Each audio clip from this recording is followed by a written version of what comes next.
What's up YouTube? Sean, Leslie for Dummies. Today I'm going to test fire some projectiles my friend over at YouTube channel R.A.T Defense sent me. In my previous video I kind of went through the bore sizing and the weights of these projectiles. If I can remember them, I will call them out as I am firing them. I'm just going for best performing. And how I'm going to do it is puncture on safety. I'm going to just use the first shot as the best number. I'm going to do all the balls that he sent with a Crossman CO2 first, and the best performing of those particular projectiles, I will do one final test at the end using a Byrna branded CO2. So, to get started, I think I'm going to start with the heaviest projectile he sent first. So, Crossman CO2, plop her in there.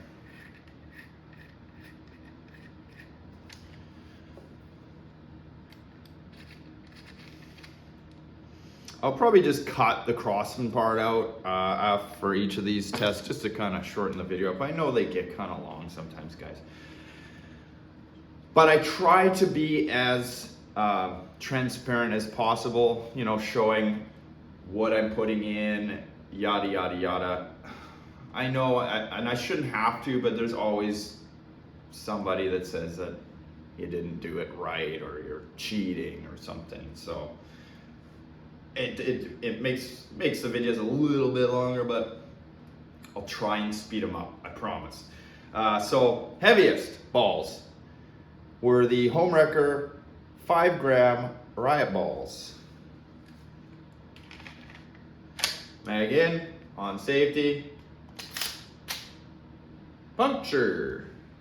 Okay, here we go.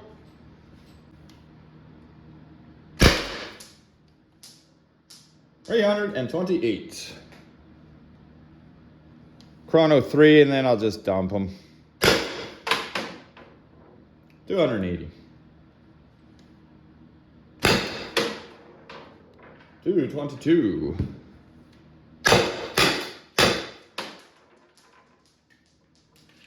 That's it. 7 rounds, goes fast. All right, I should have mentioned those R.A.T balls were 0.682 bore. Next, I'm going to do the Duke Impacts. These varied from a 679 to as high as a 687. And I will tell you something about these is they're tacky like rubber. I think I mentioned that in the other video. These do not go together with these 7-round magazines, and I was just going to demo it for you, and I realized there's a perfect example right there. See that ball stuck in there? There's just too much friction on the side of these mags for these sticky balls, and it gets even worse when you jam more of them in there. So 5-round mag only. These are 4.2 grams. Puncture on safety, 4.2 grams. 260. Kind of low. Well, there we go. 318.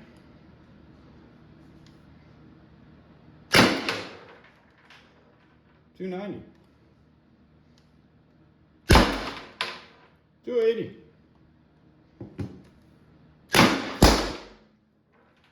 Not sure what happened with that first shot, but as I showed in the previous video, these are kind of wonky in their bore size, so maybe a small one, maybe a tight one.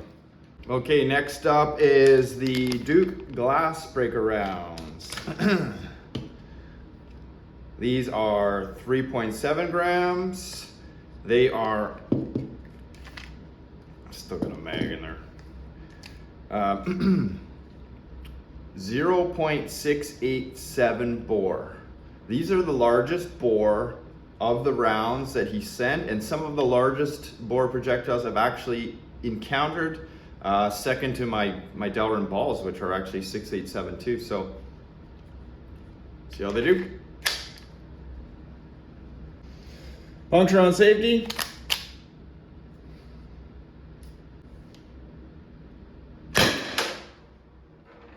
.326.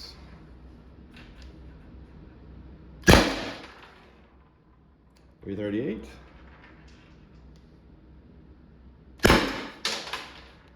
.276. All right, last but not least, HomeWreker busting balls, discontinued busting balls, 2.8 grams, with a bore size of a very small 0.679.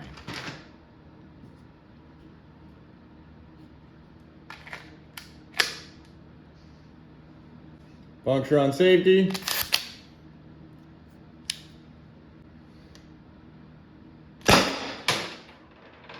.364.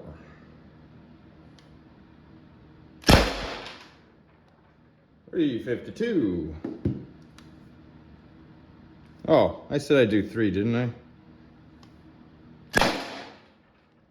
.336. Okay, well, it wouldn't be a good test without a control. So, Byrna Kinetics, 2.9 gram. I have previously recorded in my test the best muzzle velocity from my Byrna LE converted to joules. So, we will test it against the projectiles that I received from R.A.T. Defense. Puncture on safety, 2.9 gram, Byrna Kinetics, control. .376.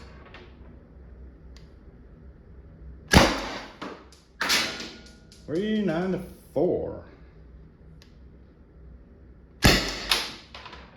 .368.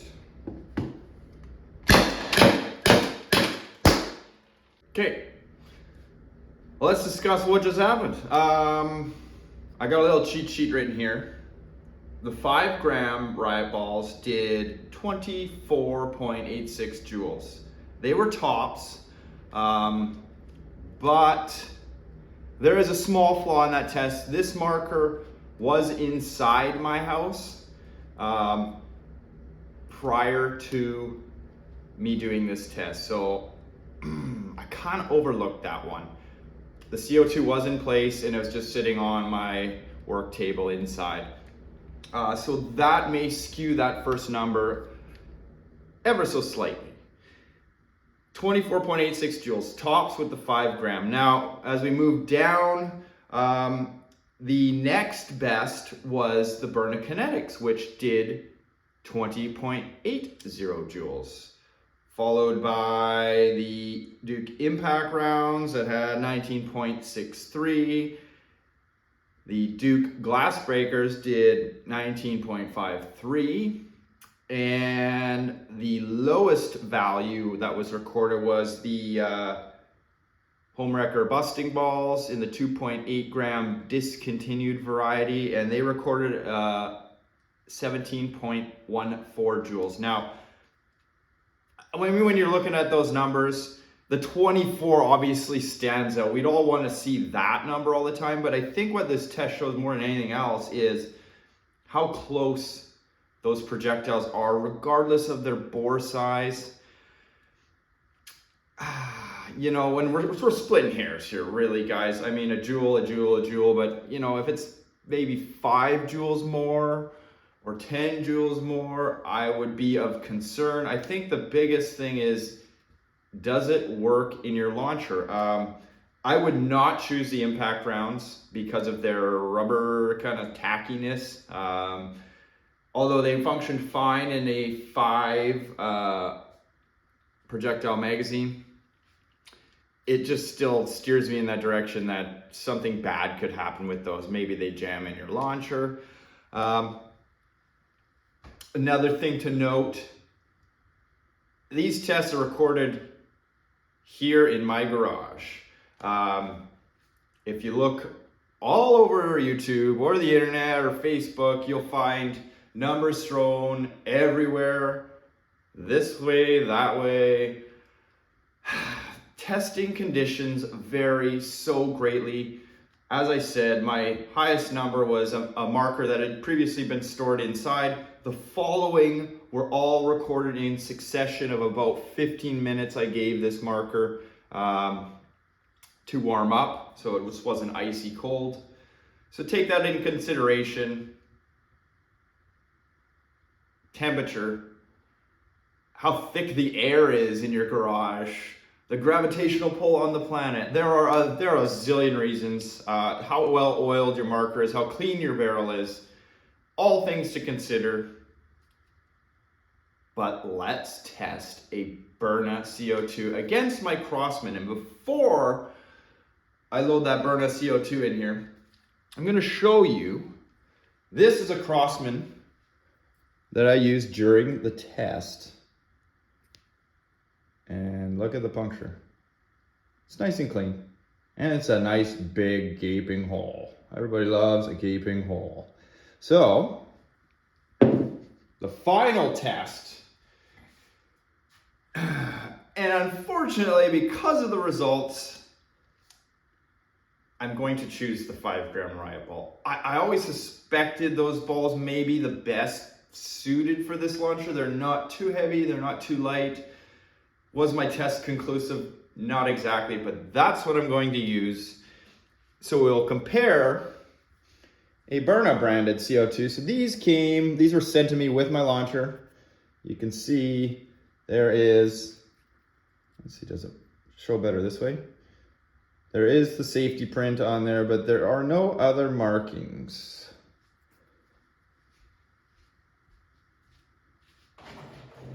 I'm dropping them. And there's the box they came out of.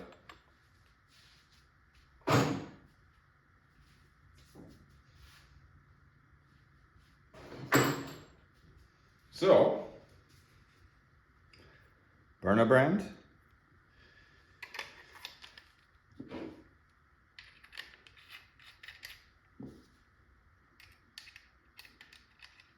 And forgive me, I have not loaded the magazine up yet because it was kind of a conundrum which round I was going to choose. But I think regardless, the test is still relevant. So I have to dig them out of the trap.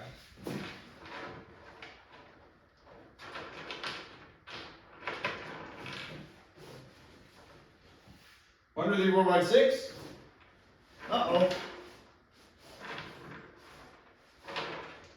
There's one rolling around on the floor here somewhere. Okay, there we go. We got 7 5-gram riot balls in there. Another thing actually this test will show is if that first number is flawed, because that CO2 came in the same manner as my other ones. They were all stored in the garage prior to the test. Let's go.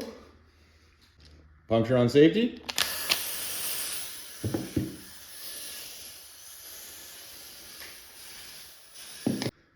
Puncture on safety.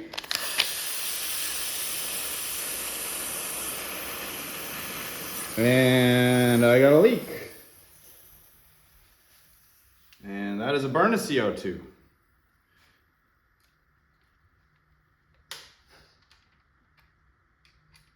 Strange. Now, I've been thinking about this for a bit. Look at that puncture. That puncture sucks. Compared to the Crossman? Here, where did that one go? There it is, here. See, it's like half. And this, I did tighten this bugger down. Good and tight. Good and tight. And this one, I've been doing the same. Nothing's changed. So I've been thinking about this. And I wonder, I should probably put the caliper on those, on the tips here. The Crossman appears to have a narrower tip compared to the Byrna. It has kind of more of a cap on it. And I wonder over time, so I've always been shooting Crossman in my LE, except originally when I opened it out of the box and did some test firing, I was using the Byrna CO2s, but everything in between I've been using Crossman. I wonder if the CO2 seal in there takes a bit of memory from this particular Crossman CO2s. By memory, I mean the shape. So, you know, when you tighten it in there, it's pressing into the seal. I will grab another Byrna CO2 here.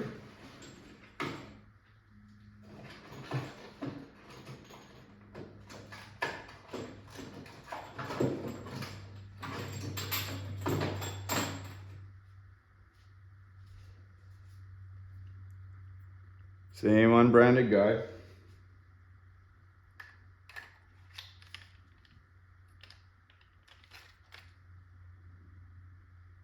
So weird. If this one leaks, I'll put a cross in it immediately following this, and we'll see if it leaks. Maybe that'll that'll kind of prove my point about the memory of the seal. I mean, I'm not cranking it down, but you know. Okay, let's try this again. Normally I tighten it like with the top end of the wrench, so I'll tighten it so it just got snug there, and then I just do a quick boop. Marker's cold, so this test, it could be flawed a little, but we won't know until we try, or if it leaks, so it's on safety.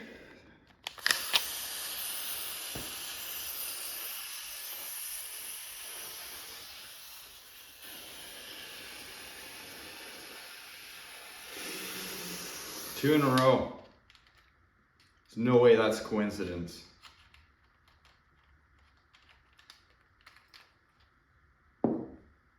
See the puncture again. Oh, see that one punctured much nicer. That's why I think the CO2 in there, the seal has, because I've been using strictly Crossmans, I will grab another Crossman here.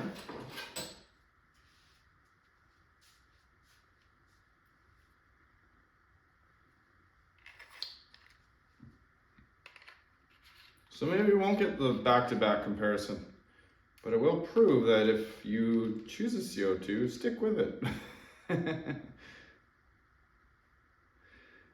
These Crossmen are shorter. I mean, I can tell by how much the cap actually threads in there, but I mean, really, it should make a difference because look how frosty the gun is there. This test will definitely be flawed. Okay. Puncture.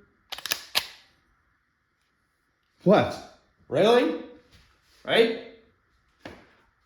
If a CO2 works for you, it works for you. Right? Okay, these are 5-gram riot balls in a very frosty, cold marker. Crossman CO2 again.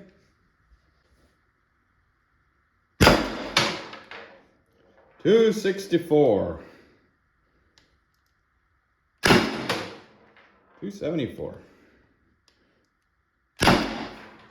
$278, and a marker that suddenly seems really consistent. Whoa.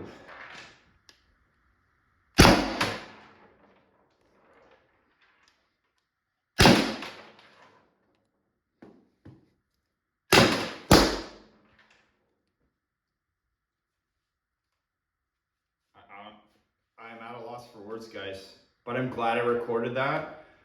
It is what it is. Crossman's work for me, and I can't argue that at all. 274, I think, was the highest, without me having to go do more calculations.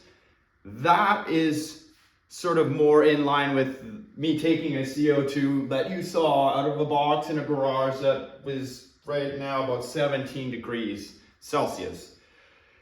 as opposed to the CO2 that was in here, that was stored in my house, and it's about 22 degrees Celsius in there. So